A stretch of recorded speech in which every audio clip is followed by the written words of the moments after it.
Olá, pessoas. Vamos ver aqui nosso último tema sobre leis de Newton, né? Que é a dinâmica de rotação. O que a gente tem? Vamos lembrar lá da primeira lei de Newton. Na primeira lei de Newton falava o quê?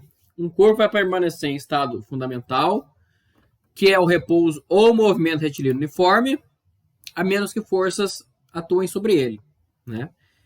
Então, se o corpo está em rotação, há força atuando sobre ele, né? Então, temos que descobrir qual é essa força. Outra coisa que a gente também sabe, a gente já trabalhou com movimento circular uniforme, e lá eu mostrei que existe uma aceleração centrípeta, né? Então, é essa aceleração que a gente vai trabalhar aqui, né? Então, vamos resumir isso aí. Vamos escrever assim, né? Se um corpo está em rotação, logo não está no seu estado fundamental. Essa é a primeira lei de Newton, né?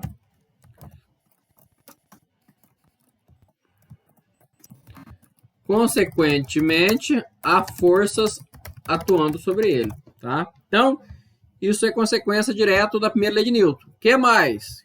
Né? Ponto. E como visto, né? Vírgula, um corpo em movimento circular uniforme, MCU, né? Possui uma aceleração centrípeta, tá? Então, existe uma aceleração centrípeta. Como é que é a aceleração centrípeta?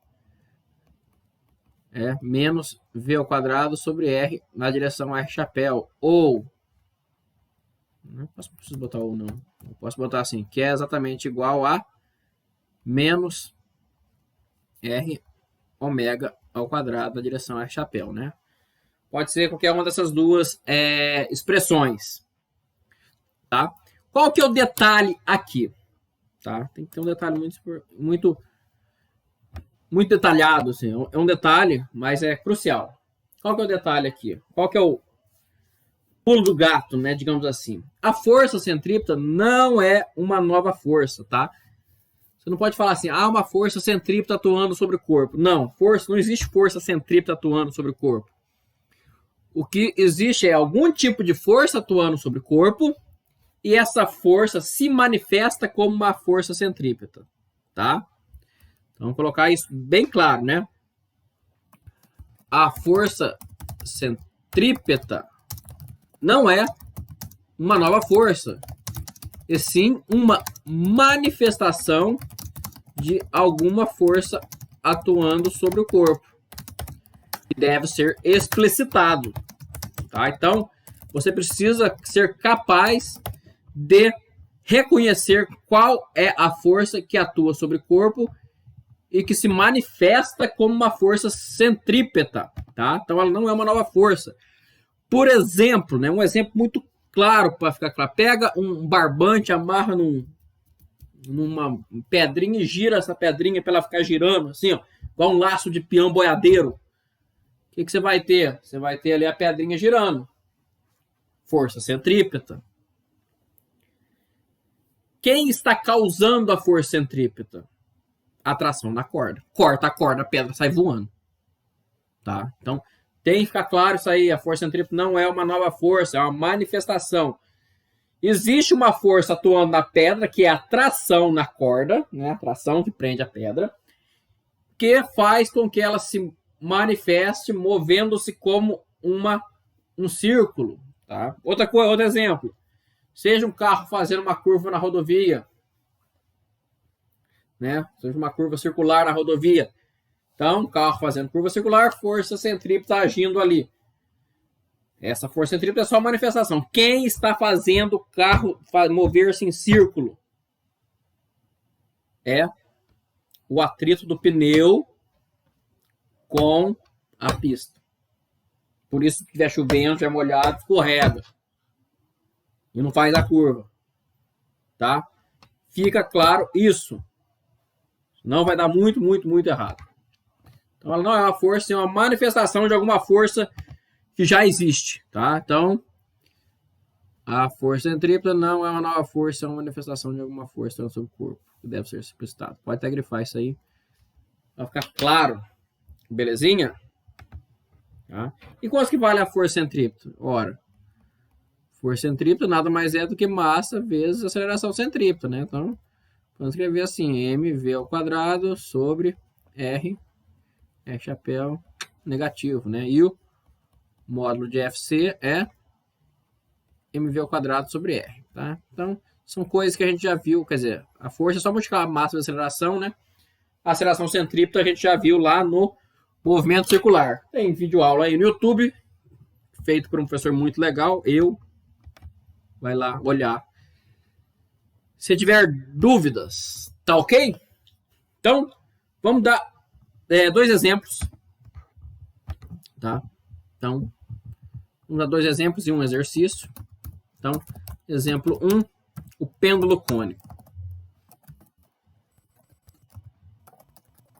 O que é o pêndulo cônico? É você pegar uma cordinha, amarrar uma massa ali, só que de vez de você ficar balançando ela assim, que seria um pêndulo simples, você faz ela ficar girando, tá? Vou botar uma imagem aqui para ficar bem claro isso, tá ok? Olha aí então nessa imagem que eu botei, como é que é o pêndulo cônico, né? Então, tem uma massa aqui, né? E a cordinha aqui, ó, escrito fio, ó. Então esse é o fio, né? Então você faz ela, de vez do corpo ficar balançando, você faz ele ficar girando, né?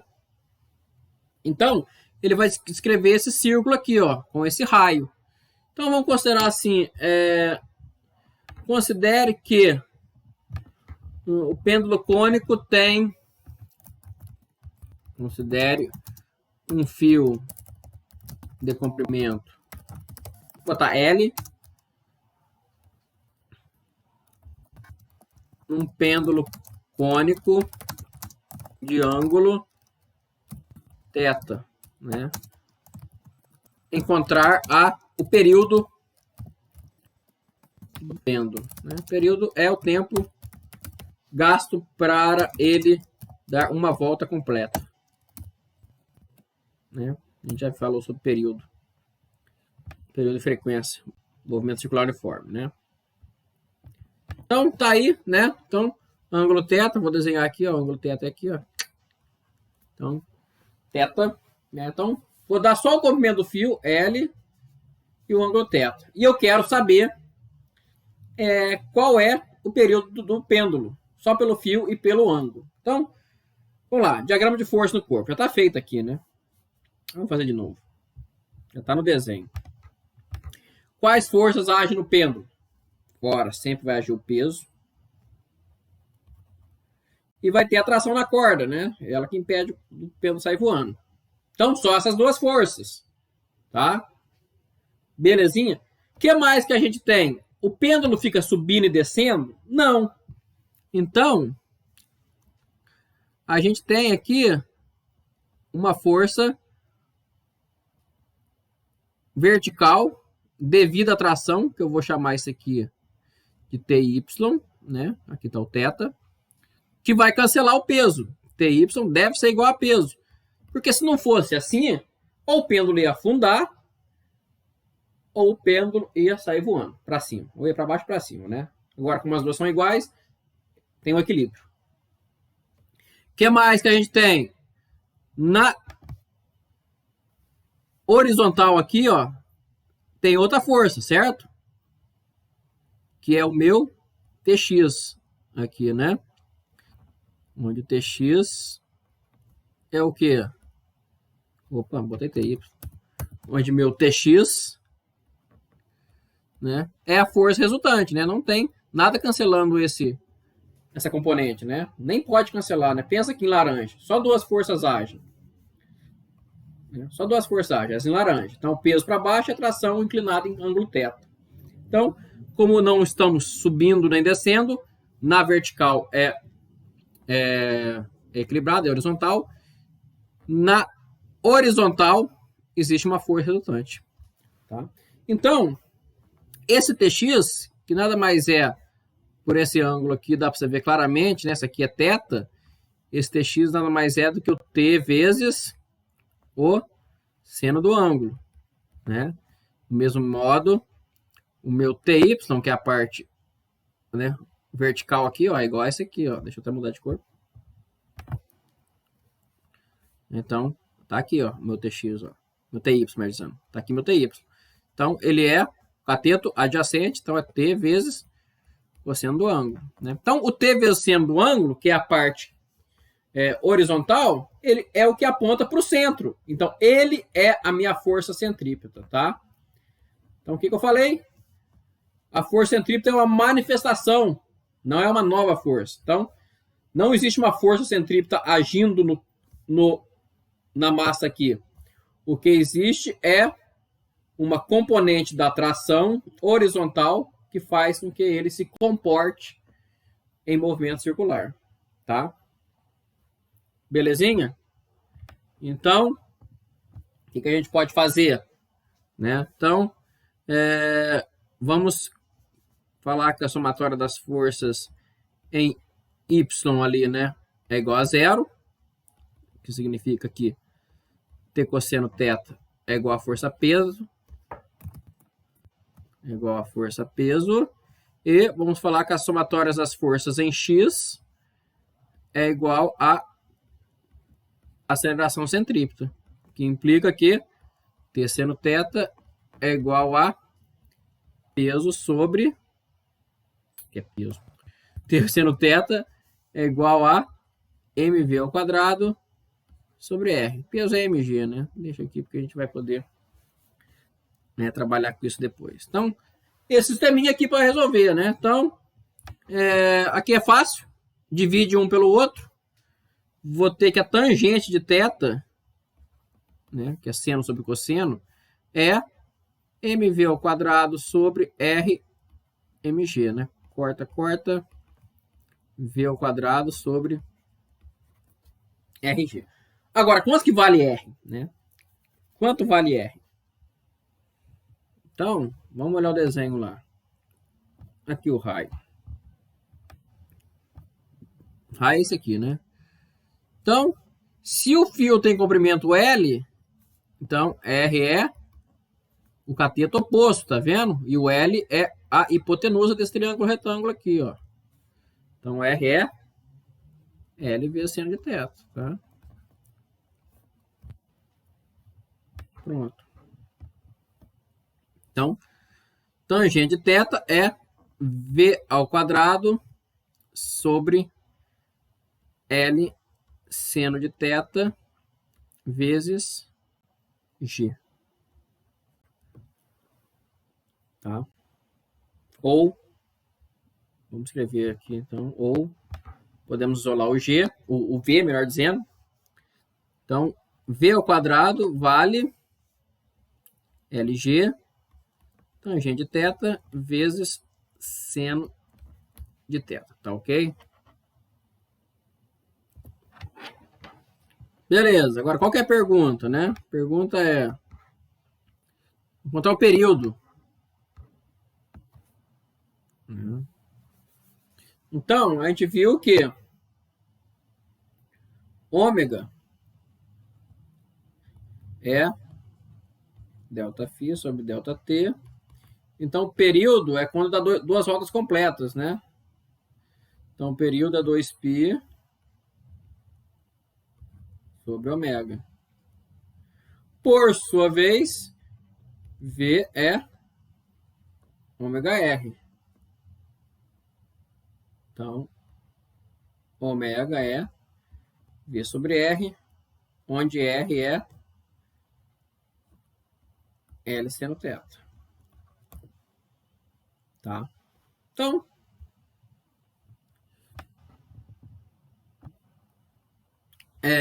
o meu período é 2π sobre ômega. Agora, o que é ômega? Aqui, ó. V, que é a raiz disso. Então, V vai dar LG tangente de θ vezes seno de θ elevado a meio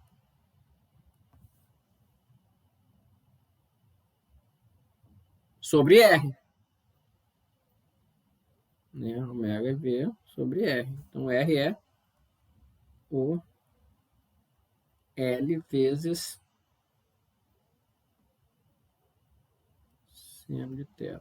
Tá? Então, isso aqui é o ômega. Como é que a gente pode deixar isso aqui melhor, né? A gente pode simplesmente, né, essa aqui é uma divisão de fração, então conserva o primeiro e multiplica pelo inverso da segunda. Então, L seno θ sobre LG tangente de θ seno θ na meio.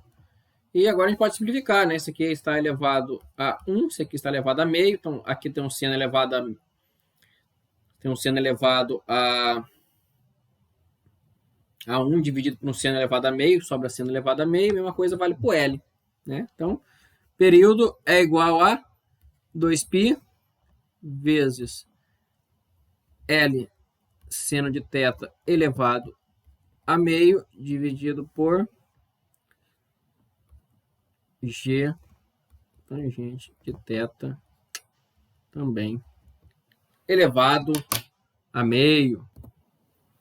Belezinha? Então note aí que o simples fato de eu conhecer o comprimento do fio e qual é o ângulo que ele faz, eu consigo conhecer tanto a velocidade, né, que eu calculei aqui, ó. Eu vou grifar aqui de vermelho. Eu consigo tanto conhecer a velocidade, que é a raiz disso, né, já que aqui é v ao quadrado, como também consigo conhecer qual é o período, né, uma vez que T é simplesmente 2π sobre ômega, como ômega é V sobre R, né? Então, este é o valor do período, beleza? Então, é assim que faz exercícios em rotação, né? Dinâmica de movimento circular, tá? Vamos fazer mais um. Vamos fazer o rotor, tá? O que é o rotor? Vou achar um desenho também. Tomara que eu ache, né? Rotor. Mas, simplificando, rotor é o quê? É um aparelho, né? Onde pessoas são colocadas... É um aparelho cilíndrico, né? Tem tipo uma lata de óleo gigante. Onde pessoas são colocadas contra a parede. O fundo se abre, mas ele gira tão rápido que a pessoa não cai. Tá? Então, é assim que funciona um rotor. Tá? Vamos ver se eu acho um desenho. Então, tá aí uma aplicação, né? Ó, tá aí bonitinho o desenho. Então, esse rotor vai girar assim, né? E a pessoa não vai cair, né? Mesmo se você tirar o fundo, né? Então, vamos considerar o seguinte. Explica o rotor, né? Explica o rotor, né? E calcule, né, o coeficiente de atrito mínimo para que a pessoa não caia se a rotação tem velocidade ômega, né? Velocidade angular ômega, né? Então, o que está acontecendo ali? Está acontecendo o seguinte. Então, você tem uma lata de óleo gigante. Então, vamos desenhar aqui. Então, você tem uma lata de óleo gigante, ó.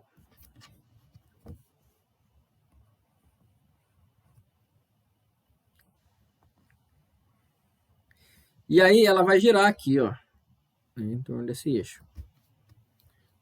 E aí tá a pessoa aqui. Então, quais forças vai agir nessa pessoa?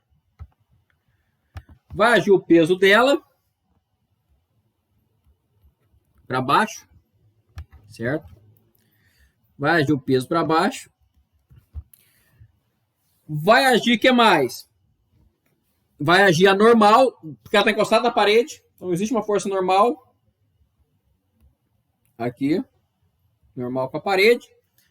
E vai agir a força de atrito contra a força preso, que não vai deixar ela cair, né? É a força de atrito que não deixa ela cair, tá?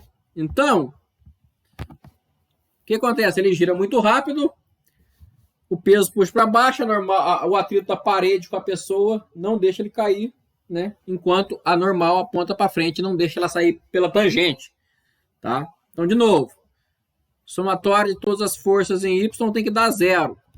Por quê? Porque a pessoa não vai sair voando nem afundar, né? Espera-se que não, pelo menos, né? E a somatória de todas as forças em X é a própria normal, né? É a normal. E mais que isso, a normal é a responsável por fazer a força centrípeta, tá? É essa normal que faz com que a pessoa continue voando, né? Se você abrir uma porta ali, a pessoa cai, tá?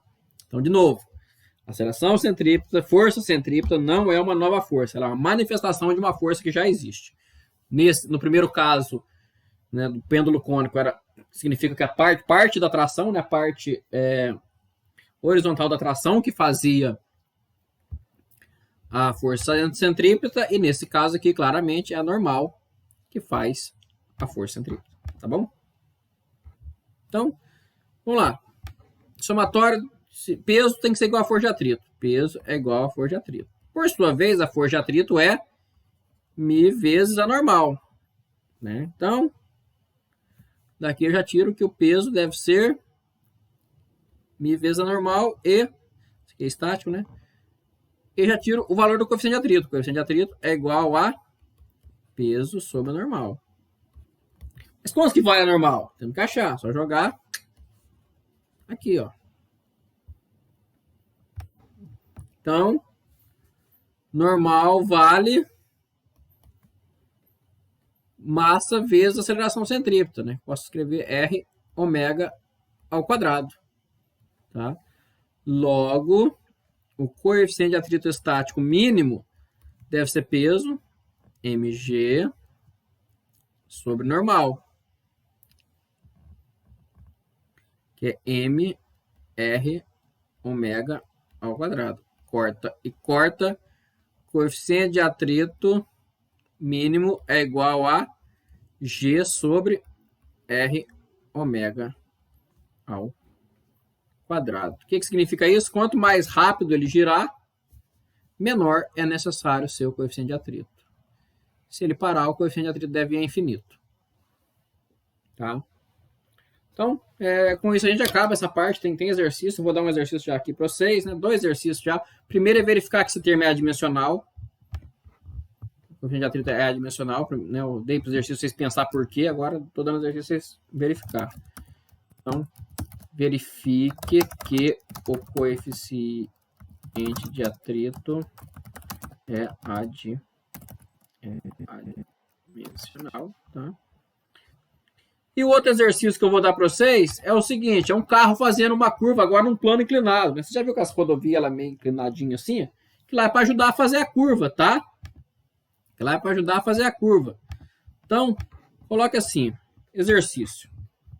Considere uma rodovia inclinada, de inclinação θ.